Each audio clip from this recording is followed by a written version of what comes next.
balukaka nzambe na ba offrande pe ezoluka nzambe Kayena Abel basani balukaka nzambe ka ba ti offrande bo nzamba saini Matia mabe apona mono bayinga dejo le be alinga lo bela mbongo na mono nembise longiti kola pambola. Amen. Juge chapitre 6 verset 11e. Juge chapitre 6 à partir du 11e verset tout en na kombo na Yesu. Amen. Puis vint l'ange de l'Éternel. Nde eyaki l'ange de l'Éternel. Amen. Amen. Au fan du secours, au déjà tout inauguré. Mais que vous en avez jeûné prière, il y a un moment où il y a vite au fan. Mais que vous avez jeûné, vous avez jeûné. Amen. Voilà pas moi. Tant que vous avez le gangam, la démocratie va bien par le jeûne et prière.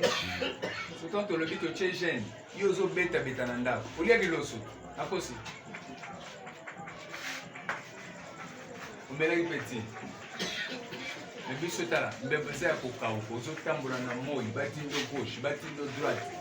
Ndé na zawa pantalon zo diembe la ceinture et côté. Au tambour bilo yo kaer moko, nté bezo caler zende te kangio, pour le ça moi renvoyer et se dégager. Yo soka po le so sumba. Amen. C'est quoi que la yo sumba.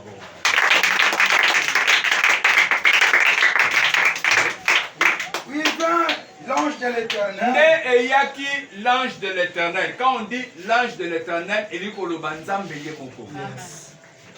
Hein? Quand on dit l'ange de l'Éternel, c'est-à-dire présence yé moko nzambe. Nde eyaki to chanjango. Nde eyaki yé moko nzambe. Aye wap et pas bayuda. Et pas mutu moko bazotanga wa Gédéon. Et il s'assit sous le térébinthe d'Ophra. Aya fandeli nzete moko ezalaki wana.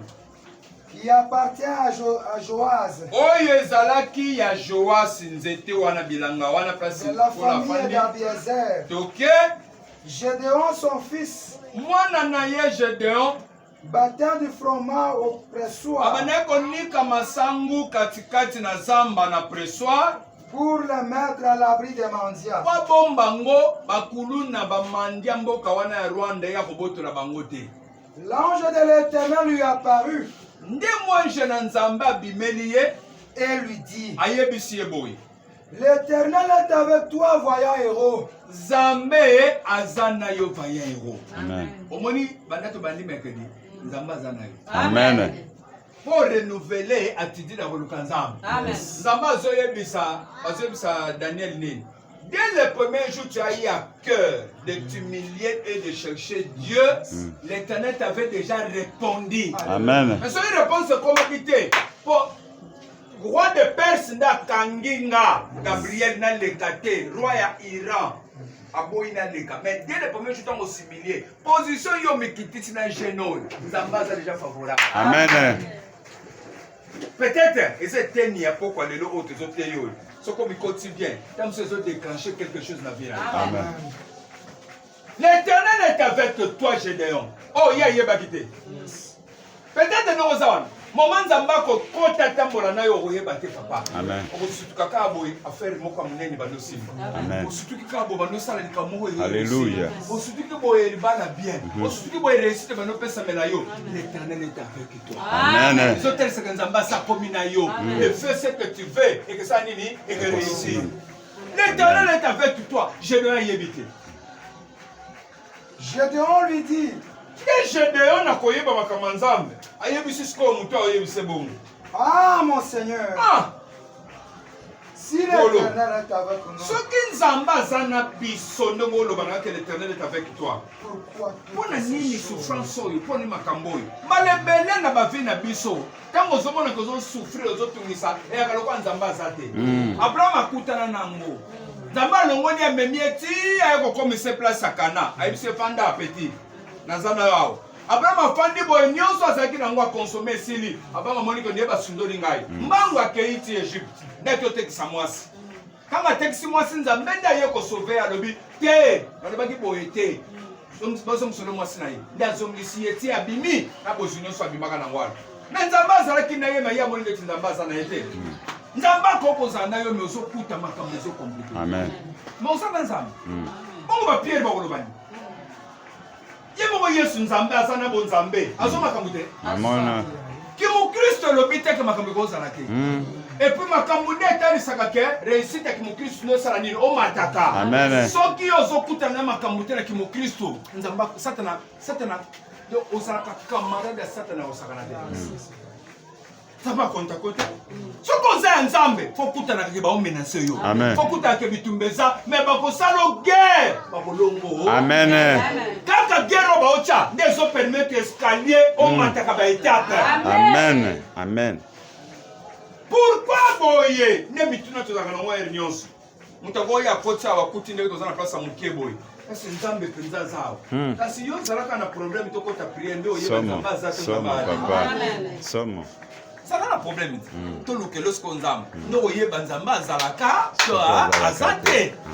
Mais qu'est-ce qu'on comprend? Toutes ces choses nous ont tellement. Kala popi pakangote, ata mutawa cholo neto, ana nzambe. Omani ngabi tumana kuta na ona ministère. Nzamba la kisanga film nyos.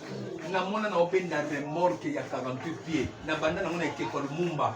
Na mata na ngode poma teto wana tango ezana na position ezaka ya kala no basala ngoti na mata na ngonga moko na zo benda na openda tsengi na kwaya na tele na benda tango na kombi likolo ya pont na bandi ko kita tele maboy ngande na komi ko kanga remorque elanda ka bapana remorque etini kanga ngande na okanga mo depuis la bandi ministère na on souffrir église efanda ka bien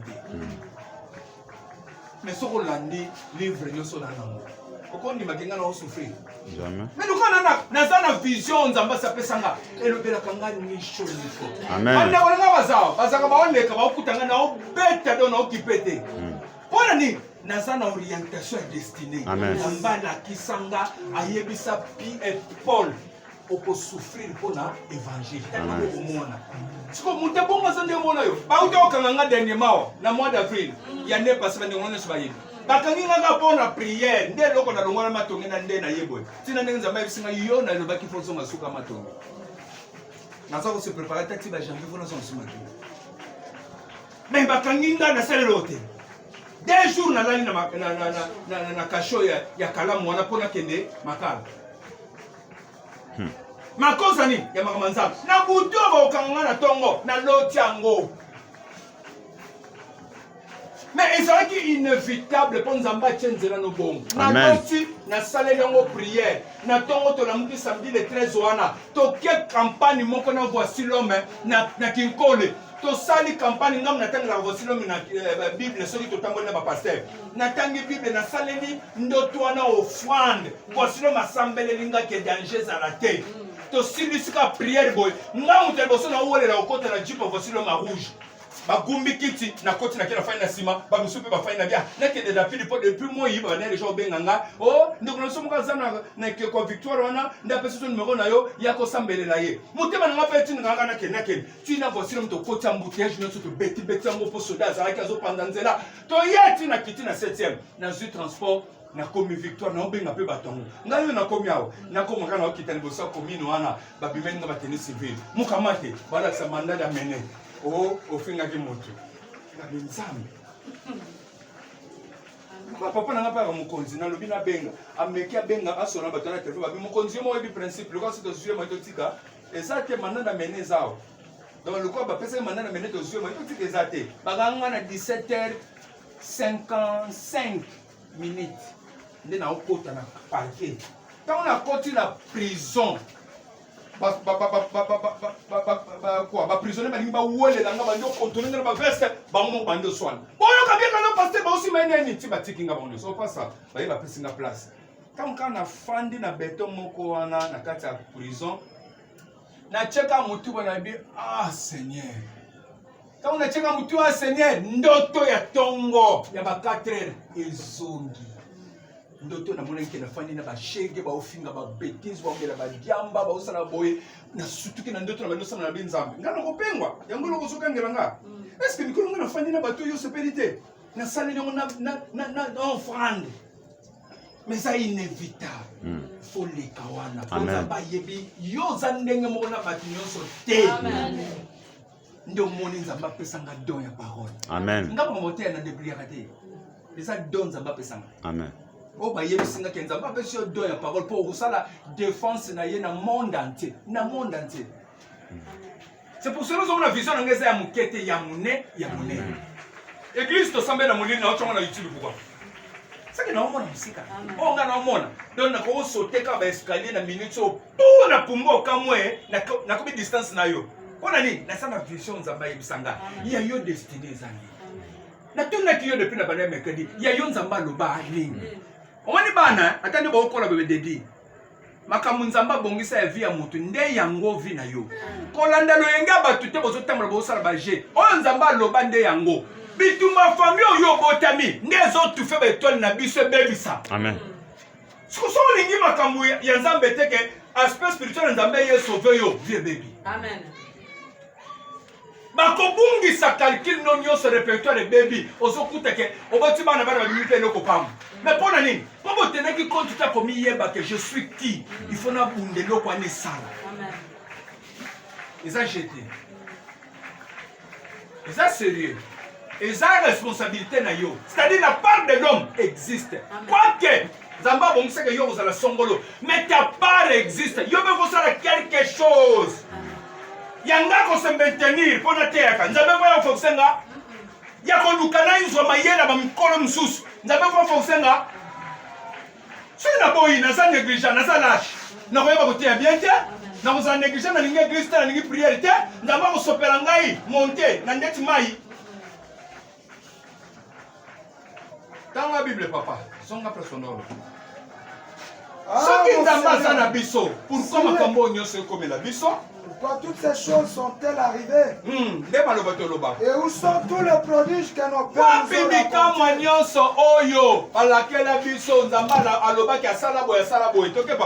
Ils disent l'Éternel ne l'a-t-il pas fait monter l'Égypte? Maintenant l'Éternel nous a abandonnés et il nous livre entre l'Éternel se tourna vers lui. Colo a tourné. Babandaki l'ange de l'Éternel. Babandaki l'ange de l'Éternel. C'est comme Babimisi d'identité na solo babini. L'Éternel tourna. Hein? Balongo ce qu'on a nommé Babengaki l'ange de l'Éternel pour dire que l'ange de l'Éternel c'est lui Dieu. C'est comme Baluki Balubi. L'Éternel tourna vers Gédéon. Quand a tourné à Talier, Azol Bani. Va avec cette force que tu as. Kende kaka na force ozanango. Na bisolo komo. Omoni soki nzamba zanango. Kanisa tasa na loko bakisela yo pa agisha. Asa pesa nyoso yo kozanango. Va seulement avec la force que tu as. Force oza kaka ndena ote ya boy. Ana loko musa ko bakisa te. Nazala kana kati exercice capacité asa pesa nga na force a pesa nga. Na tambola ka nango. Na kati nango ndeza na vinyoso yacha. Amen. Peut-être, mais si on fait un bateau, on peut élever. Que sur la canne, nyonso, on va passer François. Abi bateau, on commence à la canne, ça va être na chaka mutu na sema ko Nicolo, des autres ça ngouya. Quand on est au moment na terminer na prière. Quand on est yo poko ta retraite, quand on est ngapé na kota retraite, mais nzamenda che grâce par rapport à musolo apesinga. Amen. De bolongola makanisi o kasana simba Kristo soki na saka nini. Nana ndo musolo pesote na kana Bible kana tangaka. Na soki to lobi des jours jeune, ngapé na respectango. La discipline dans l'église, nous respectons. Il y a vu des prières, nous respectons. Il y a autant de Bible, nous respectons. Grâce aux Amatiaka et Matabi sur le colon, nous avons ça la vidéo pour nous. Amen. Ce qui nous a matché, on va bendre ma foule, on va bendre ma tebele. Et on attend nango, pas mataba kita. On va gangate. On va gangate que, on ça la suivi à Kitoko et Saint-Esprit. À vous saluer l'ango sans pour autant garder. Amen. Bon, moi Jean-Baptiste, ça a désert. Avec la TV, pour battre les gens qui baya. Nous avons dit que nous avons des et c'est ça Dieu. Va avec cette force que tu as. Kende na makaso zanango. Na zemi sabino. Église Christ en vie. Bo kende liboso na makaso de bwana. Amen. O wana makaso si bo sende bo fandi bo. Et bon bâti. Amen. Ayo kité. Amen. Ayo kité par Richard. Na lobi bungati. Amen. On même si on a makina makambo. Voilà. Ngane to banda dans les leya to termisa pour l'église. Amen. Merci. Et bon zakata on a otala inenga obunda. Ngape ko sana na obunda. Ngabe loko mo biso na yeto anango. Amen. Anango. Patation na lo côté nanga. Nde église ça. Si tu ça comme ça na ye tu te tellement ça kauka wana bon côté na ye pas tellement c'était c'est que ngana ye to ça qui na complicité mo zamba chaki de toi nango amen so le ko na so to se comprendre peut to bakisa ma ba grâce to bakisa ba force wa ya sungi donc elle bosse de kaka sata na mfane kabisa ma yele so ba bengani dema to benga 7 plus pour ba bakisa biso no to yebi ko sala mote nazote ya l'offrande de rachat qui dit rachat acheter de nouveau ce que tu as perdu. Amen. Yesu comme nzambe abongisi batu na jardin d'Eden. To bengem basumu ki to tekem pa Satan. Pour récupérer biso, il a fallu aya komi pesa offrande pour récupérer biso biso de nouveau. Même Bible il nous a racheté de la malédiction. Amen. C'est-à-dire à sombi biso li susu. Ce qui est nzambe azokota na principe bongo ka yu individu simple. Pour dire quoi? Si à la recherche de l'éternel, Tozawa, Bayiba biso vi na famille. Mabale kenda. Réussite kenda. Kobota, kosepele kenda. Bila konyo se bungoyo. Ezonga kapeta mozo sala rachat. Ozo somba kango lisusu. Ozo temisa ko fond po somba ngo. La délivrance c'est ça la priorité. La délivrance dépend aussi des offrandes. Amen. Okoko samba rosambeli menzamba ya norité. Mais kaka kayena bel ba temisa offrande. Nzambo ciao.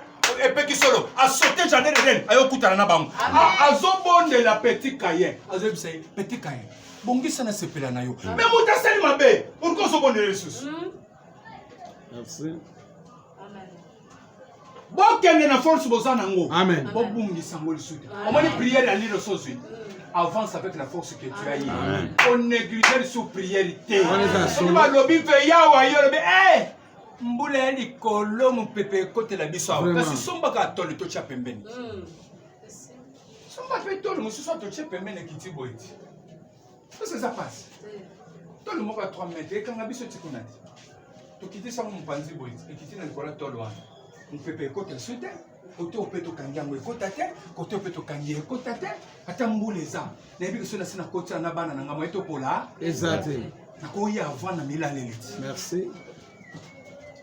Nako yi avant na bilaleli na lobi mo kende na force bozana ngo omoni activité no sozo sala eloko no sozo sala pour acheter fu baba solo loko nini kaka force ozana ngo activité wana beta prière na Yesu kende liboso amen na lobi beta prière na kolo kende liboso ko se négliger te atana no se découvrir to beto na yo mais quand avec la force que tu as kende liboso j'ai déjà yeba tité kazaki na destinée ya voyant héros na bisa kibino ke nzambe fwa ya a révéler ko yeba destiné na yo amen ngana zande mutu fona na bonga na libanda bando bunda pour voyager ça waneza solo ngana kosa na kombote ko nzamba de binga na bonga libanda na moni pe libanda poto na komi ko bunda nde prière na ngana zo tele nzambe ka kama poto fongwa vraiment je dois mi yeba kite. Et tant que vous avez la carte ignorance, vous avez commis un bâté, ils n'ont pas su pour réussir. Vous avez bien intention de vous ça y est. Eh, vous avez envoyé un héros. Na yomo ko mo bête batunios. Amen. Je dois le bi kaka. Biloko so loba. Ndamu tunabibi na tribu ya bana ya mke. Et puis na zamwa na suka, nzamba kipaki mona mkete. Waneza solo. Omoni ngai, naza vice président na okamba ba bikolo na makamba ba pasteur. Na bango ne sto kana bango. Mnande mnaza ndeti mwana mke na âge par rapport na ba mais ce qui te termine makamba koteya ba respectanga makasa osakana waneza solo baby ke moto yo nzamba cha elilo na zopi mana kasho ba ya au moins ta 25 na kata kalamu batu baloba c'est grave tant on bima bango nso ba oloba apôtre Pierre par quel ningana apôtre Pierre na biminga mona na biba lobi apôtre Pierre na tali na ndoto na zwaki la bia na destiné na makamba maka makas na sala ka jeté merci nga makambo na nga ba ondota na nga monde entier boka ngama bona lobi na zako lobo nga na yebi obundisa ngo pété merci ba ondota na nga monde entier tangu yo talo loba ateya ka jour mukanda yebisa biso ke ba ondota le monde entier nde makambo nzamba yebisa nga c'est pour cela pour les ala complet après c'est la richesse la parole. Amen. Va avec la force que tu as. alinga bandosité nzambe yebise me nakozala na yo nayebi soki l'éternel est avec toi nzambe azala na kozala na yo tanga papa je crois nsi nalobi baverset eloko osotanga koma ti place oyo azwi soki offrande 15e. Je dois lui dire à mon Seigneur, avec quoi de livrer avec quoi na okangola Israël famille nanga za muke sauté 16 16. L'Éternel lui dit, mais je serai avec sauté toi. le sous verset monsieur 17. Gédéon lui dit, si j'ai trouvé grâce à toi, ya solo makambo ozoloba keza kati nanga Gédéon. Donne-moi un signe. Nazosengo elembo moko bonga na muyuda nayebi te yo za nani mais na bayuda nayebi ndenge esalemaka yoka bato akala yoka principe soki makambo ozoloba eza ya solo yo ozotala bandimi marge na oloba makambo minene bayebi kosela yango te baotala nga kaba amen okasi amen ekota ndenge kaka olobi amen te basombaka baselaka yango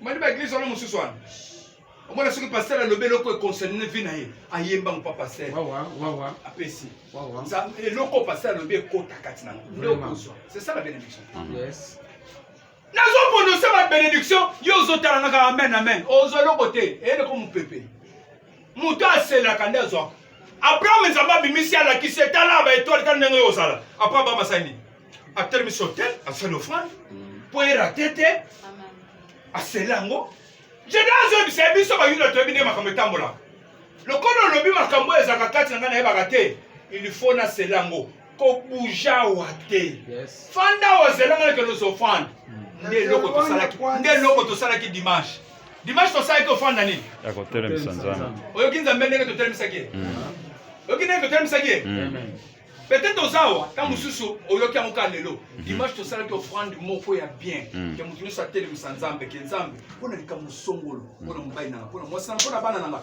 mpo na affaire na ngai mpo na situation na ngai nazosala offrande oyo mpo na koyebi soki na bandi na offrande mpo telema oya amen oyoki yango siko na bible kobuja te na ya na offrande nzambe aboyaki yoka nzambe lokoso nzambe aboyaki toke papa yoka Éloigne point d'ici jusqu'à ce que je revienne. zelanga tina ya yoka nzambe lokoso que j'apporte mon offrande namema likabo na ngai naya kopesa yo et que je la dépose devant naya napesa liboso na yo soki eza ya solo yo moto obenili ngai naya na offrande Et l'Éternel a dit, nde l'éternel dit je resterai ici jusqu'à ce que tu nakozala reviennes. wati okoya c'est-à-dire totemisaki dimanche ti toclôturer dimanche l'éternel est ici amen ntango nayebisi bino oza na jeune ya kosambela awa kosambela awa na ndako no ekokani te ekokani te nzambe apambola yo merci omani ndako na bino bamvutako fort na ndako na bino dosi moko etelema likolo kapo na beton batia likolo awa nyonso boomeka ebetaka pu ekwei awawa nde emoni israel ata bana bowumbu baoninga basambela baotala direction ya israel mpo na nini mpo mapata kuna eza na connexion na nzambe bameki na mapata babilone roi de perse akangi yango alobi awa akse eza te ngambo na dominaka awa likambo ya priere nazopesa bino conseil bodepresaka pamba te toke zamba toke wapi bozalaka mingi na travail ya église nazolakisa bino zamba toke rencontre bato ebele moto ya moto aosalaki ndoki na ndenge na ye mais awa motu moya azwa akisa kokota awa eza place oyo biso totombola moto na biso c'est-à-dire tobola mapata na biso awa esa nini etoboka c'est ça bozala concentre mingi na kati ya église na bino bozala concentre mingi na bandako na bino soki okokende zamba ezalaka ya baparazar epekisami te eza lisumu mpe te mais ezala ya baparazar mais plus fo boconcentraka moto ya priere na bino po mutu ntango akokomaka wana bandi kolela lokola ana nzambe place wana ekepesa réponse po présence ya nzambe eza wana wana eza solo c'est ça la connaissance exacte kanga papa L'Éternel lui dit, yawe nzambe alobi ne boye toke rapide que sisi Gédéon à toi préparant ayaki abongisi biloko ye apesi ye ntango apesi ye biloko nzambe akonsuma yango soki otangi alobi tya likolo ya libanga ezopesa image ya nani ya yesu kristo Tanga tutisi yango nzete ezotalisa pouvoir. Tanga tutisi yango nzete, pou etumbi biloko nyonso. C'est-à-dire nzambe akonsuma yango.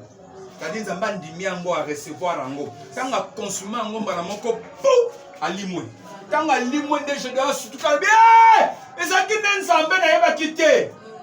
Nga nakokufa po bamonaka nzambe te. Namoni ye nakokufa. Nevo eyebisi ye okokufa te. Nandimaki namona na yo. Kende bundela Israël. Neleki, verset 25e. Toke papa. 25.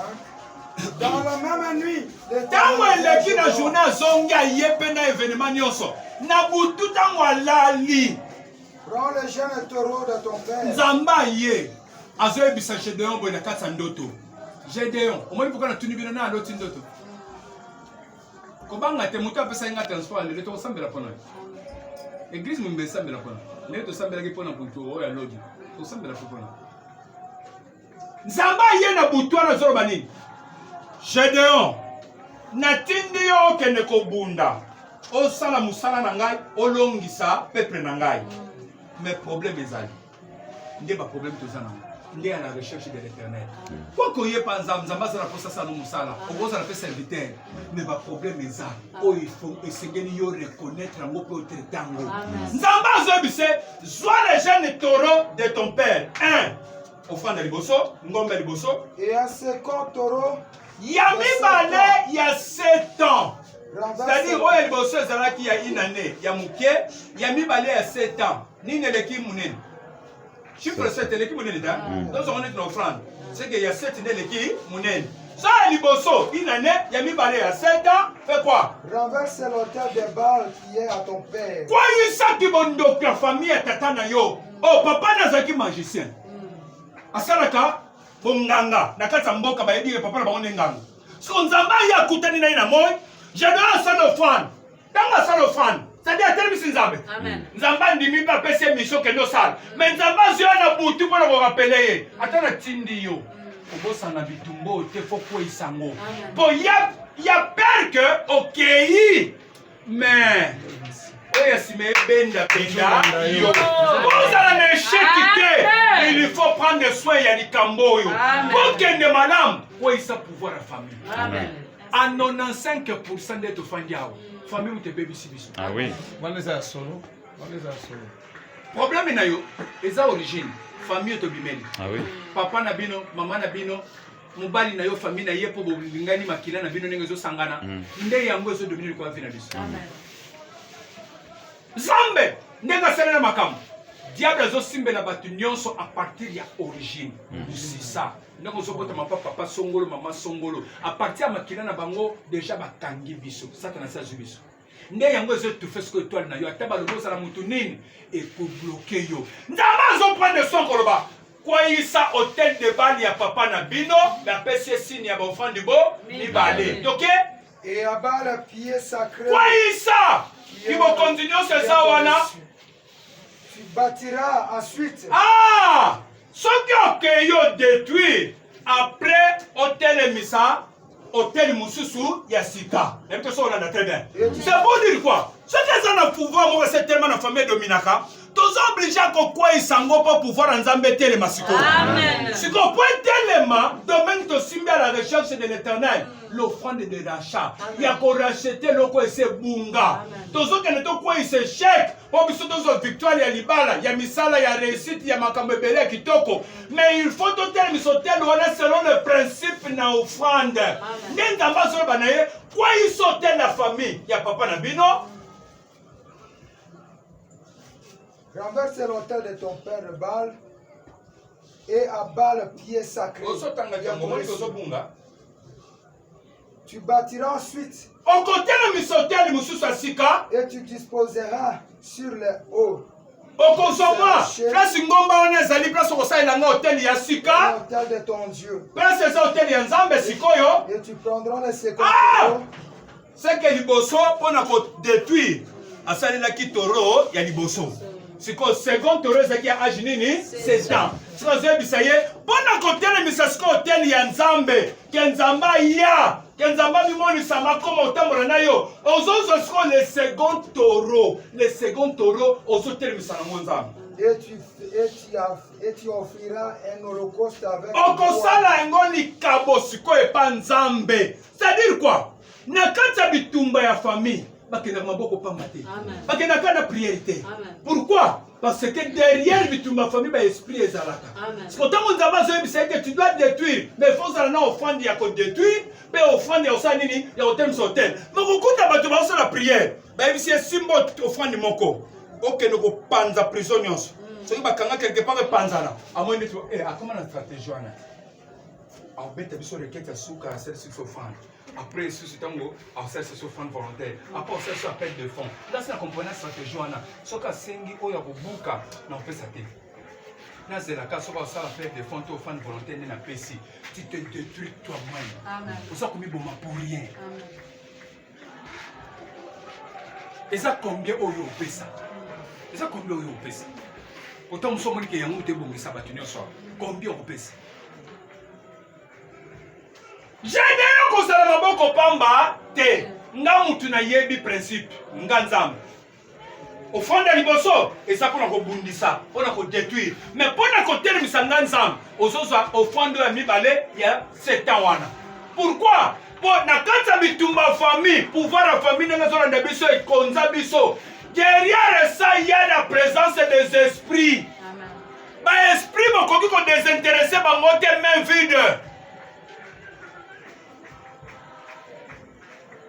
baesprit bakoki kolongolaka bango te bakende kaka boye sans pour ôter eloko eza na maboko 2 Samuel chapitre 24 toke rapide mpona sesa mateya 2 Samuel combien de minutes 31. 31. Vas-y. 2 Samuel chapitre 4. Non, non, chapitre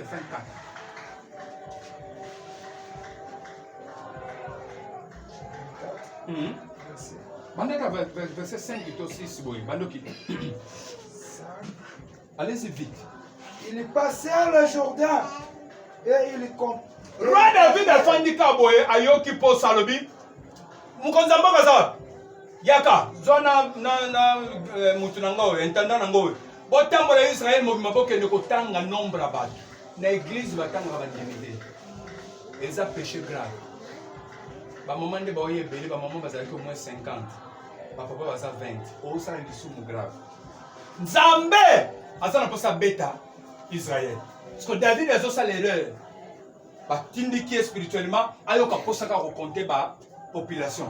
Natindi ce qu'on va te le compter. Ce qu'on va kende, ba yebise même mon konzi. Pourquoi ça kana poso compter bato? Mais ça m'appelle Israël. Ngana tindi. Na kolongola na poso. Na bangi mbali. Tikato keni. Siko wali ko kende bakati si baleki Jourdain, allez siko tambola siko. Toké. Ils allèrent à Galan. Toké. Et dans le pays des Timi. Toké. Des Ochi. Toké. Ce qu'on m'a dit tout son nom ko sauter. Toké. Ils allèrent à Dan Jan. Toké. Et aux environs de Sidon. Toké quoi papa? Ils allèrent à la frontière de Tyr. Toké. Et dans toutes les villes de Toké. et de Canaan. Oyoka ba terminer. Terminèrent. Baya reçu na midi de Juda à Beersheba. Toké verset 8. Ils parcourirent ainsi Tous les pays, toké. Et ils arrivèrent en Jérusalem. Au bout de 9 mois, ne basili si musani sur otanga population Congo. Basali recensement. Toké papa.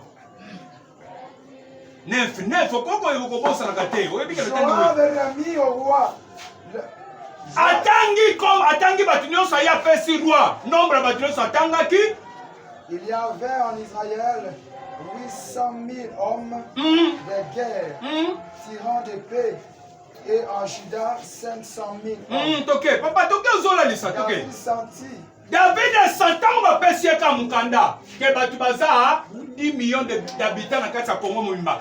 Mbala moko David tanga suka mukanda a sentir mutema nezo beta. Tanga papa. Après qu'il eut ainsi fait le dénombrement du peuple et il dit à l'Éternel. J'ai commis un grand péché. Ayebisi l'Éternel. J'ai commis un grand péché en faisant cela. David a eu comprendre ce qu'on mis sur Fongwa Miye. Eh, nasali mabe, nasali lisuma munene liboso na Nzambe. Maintenant, oh éternel, ok? Daigne pardonner l'iniquité de ton serviteur. Limbisa lisumu ya mosali na yo. Asengi pardon to asengi te. Asengi pardon to asengi te. Malgré asengi pardon, nzamba limbisi ete. Po ekotaki na étape mususu. Omani na ozoluka nzamba. Nene ozoluka ba pardon ke nzamba limbiso. Makamusu ke longwa te soko offrande salamité. Makamusu ke longwa kaka soko bandi otelema ba offrande.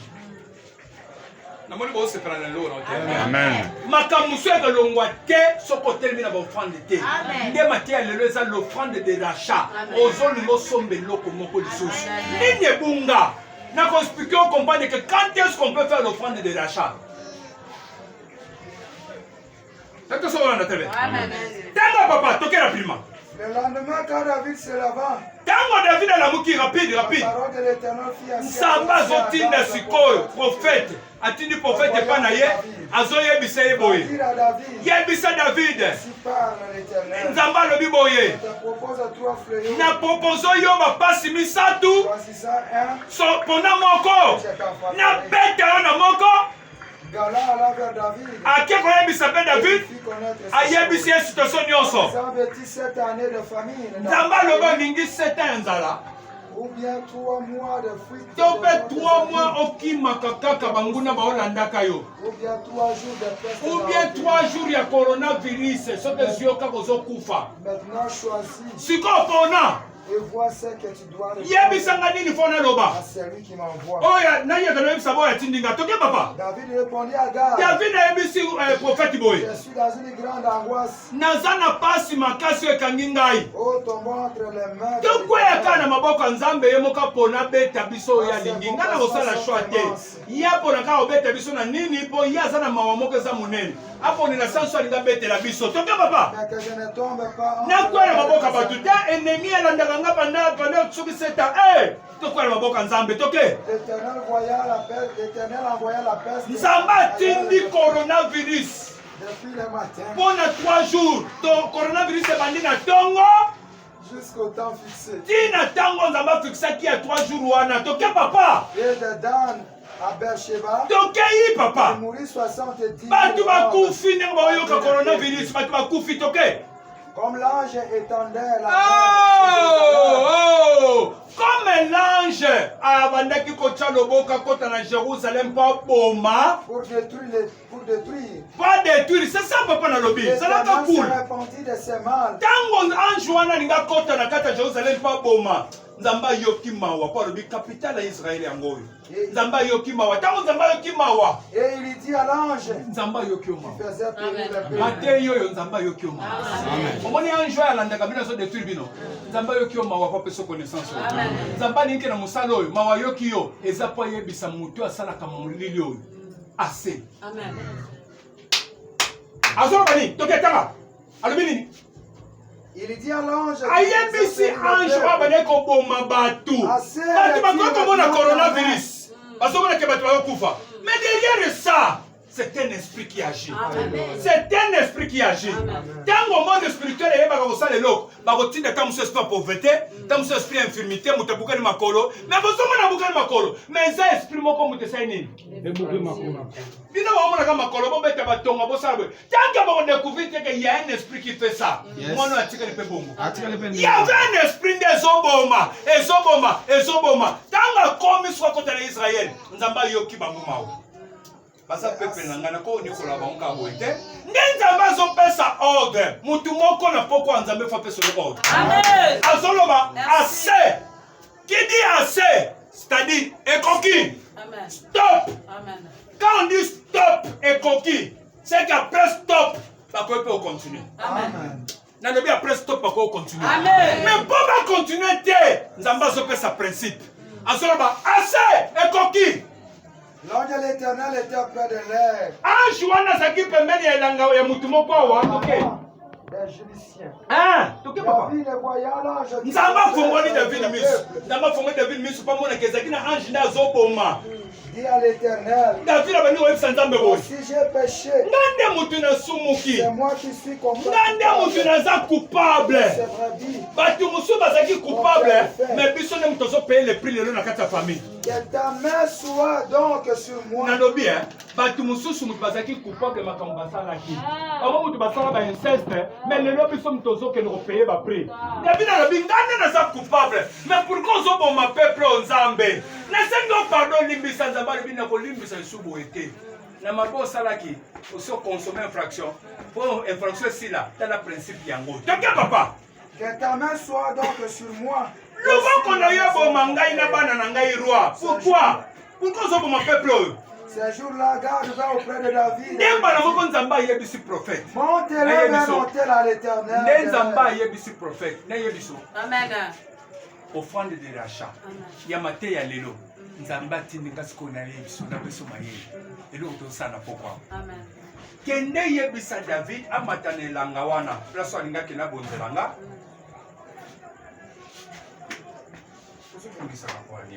Avant yo longola miso afo yebake nazalaki na deuxième paragraphe il y a verset tel. Ces jours-là qui garde vint auprès de David et lui dit, Prophète ayeba David ayo yebise boy.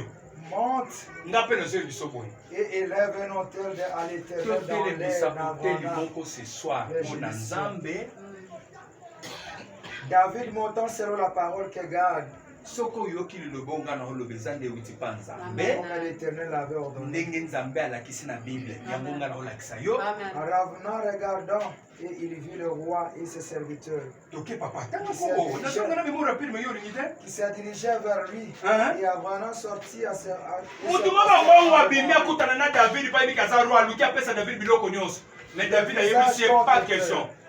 Nakoseloko ofele te pa na yo nakosomba nyonso na mbongo mpona bonzela Nzambe. Toke papa. Pourquoi mon Seigneur, mon roi, va-t-il vers Nasi na moi? koma mwana ba 22. Yo tsende na retard. Toke. Abraham dit, Abraham donnant tout au Nasi na roi. leki yango sote verset wana. Mais le roi dit à Abraham, Roi yebisi ye boye. non, je ne vais, Nakozwa biloko ofele te. je vais Ndafo l'acheter mutoki na de nga. toi. C'est-à-dire faut na sala biloko moko oyo ezotouche penza biloko na nga moko. Amen. Nakozwa biloko ofele te. Opesinga bangomba ofele, opesinga terrain ofele, mpona bonzela Nzambe. Nzambe azoka biloko bongo te. Ya riska ndima biloko na nga malamu te. Il faut na pesa te mon nécessaire. Amen. Na oyo anga mutu ya ndenga ndimaka ofanda veuve, il faut na pesa na oyo anga mutu ya. Omoni kelo to sona siko na pokwa. Osana eloko oyo ko simba etouche Nzambe. Amen. Na pasi okayo za nango. Amen. Moi na pasi oza nango, na bobolo yo mono oza nango. Oza na eloko ko toucher et toucher Nzambe pe zongisi lo bolamu. Amen. David a dit na jamais, biloko ofele te. Jamais. Non, je n'offrirai pas un holocauste qui ne m'écoute pas, qui ne me coûte de rien. Et David acheta David asombi biloko nyonso na maboko ya ndeko wana Aravna. l'air de bœuf et de 50 sigles d'argent. David bâtit un autel David atelemisi siko hotel. et il offrit un holocauste Asaleli Nzambe et holocauste un offrande. sacrifice d'action de grâce. Alors l'Éternel fit apaiser envers le pays. Nzambe oyo alobaki assez. C'est que déjà atiki oui ou non. Mais yoka réaction Nzambe. Pratika bien longwa bien. Anjoana kende azo salanine. Il a fallu ayebisa David telemi sofana. Sala quelque chose. Tango David a sali yango verset 24 bazoloba. Nde c'est alors Nzambe kande sanini ekiti. Pe tango kande kiti balobi nini? Ple wana longwe. Est-ce que ple wana coronavirus wana bana ko beta? Est-ce que ça qui dans le vide nde bana ko beta ba? Jamais. Et ça qui la présence esprit oui ou non? Oui. Esprit wana nde bana ko boma ba. Amen. Si ko tango balobi ke kande kiti pe ple longwe. C'est pour dire quoi? Esprit oyo bana ko belisa batu et ça dit nini? Et c'est retiré et cueilli. Pour dire quoi? Na bisika batu basi babungisa biloko, l'offrande de rachat. Bisika batu babungisa mabala, babimina ba famille batu babongaka te baresisaka te. Lokola basi bateka biso bamema ba étoile na batu. Po étoile ezongela yo, batelemaka na offrande kosomba kango lisusu. Amen. Obandi kotema na offrande na yo, kotelemisi Nzambe pona libala, otelemisi Nzambe pona misala, otelemisi Nzambe pona classe bana na yo, pona kati na tribune biso na monike batu batanga ba classe pena bazate. Obandi qu'on rachète yango. Et puis, après qu'on rachète kabongo, et ça qu'on sème le souni, on doit ça confondre pour être désintéressé esprit ou écoute qui en fonction. Amen. Merci. Amen. 44. Amen. Esprit ou écoute qui en fonction. Pour être bon en Israël. Pour l'ongwa. Et kende, il faut qu'on désintéresse yango. Qu'on l'ongolango en fonction. Et pour nous l'ongolango en fonction, il faut qu'on termine sur tel. Non, offrande, que ça, la présence en Zambé, telemi et bloqué, présence en Munguna moyen, traverser les sous. Oh, tant moi, j'ai frappé, pour Zamba, l'ongwaki. Donc, la l'ongwaki ne permet pas bêta. Ce que le corps est au terme sur fan, il y a qu'on rachète, mais on a vu ça, dans le terme automatiquement au tel moko, que ça, là, moyen plaît, et continue qu'on bête des athées. Bino ko zana problème d'esprit bien na bino na famille. Wana ko désintéressé ngo elongo maboko pamba. Tellement de connaissance.